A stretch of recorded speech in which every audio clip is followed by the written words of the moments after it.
আসসালামু আলাইকুম। ভিডিওটা একটু মন দিয়ে দেখুন, দেখার পরে আমি কিছু কথা বলতেছি।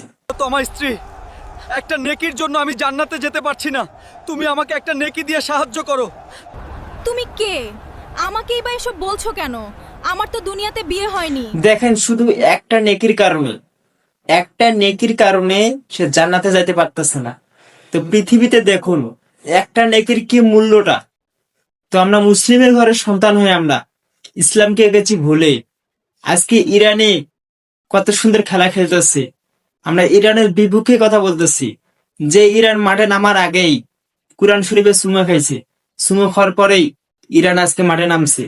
তো দেখেন, পবিত্র কোরআন শরীফকে তারা চুমু খেয়ে মাঠে নামছে। আজকে সেই ম্যাচটাকে আল্লাহ ড্র করছে। তো দেখেন আমরা ইসলামের কতটা পাওয়ার, আর ইসলাম তোমাকে কতটা পাওয়ার দিয়েছে। তাই আমরা যদি 5 ওয়াক্ত নামাজ না পড়ে থাকি, তো কখনোই আল্লাহ আমাদেরকে ভালোবাসবে না। তাই 5 ওয়াক্ত নামাজ পড়বেন, আল্লাহর কাছে কান্দাকাটি করবেন যে আল্লাহ, তুমি আমার সুস্থ শরীরকে আরো সুস্থ করে দাও, তুমি আমার মনটাকে ভালো করে দাও, তুমি আমার ফ্যামিলিকে ভালো করে দাও। তা না করে আমরা কি করতেছি? ইসলামের বিরুদ্ধে কথা বলতেছি, ইসলামের নাম নিয়ে আমরা ভাঙে খাচ্ছি, ইতিমখানার নাম নিয়ে ভাঙে খাচ্ছি, মাদ্রাসার নাম নিয়ে ভাঙে খাচ্ছি। তোমাকে কখনোই আল্লাহ ছাড় দিয়ে কথা বলবে না।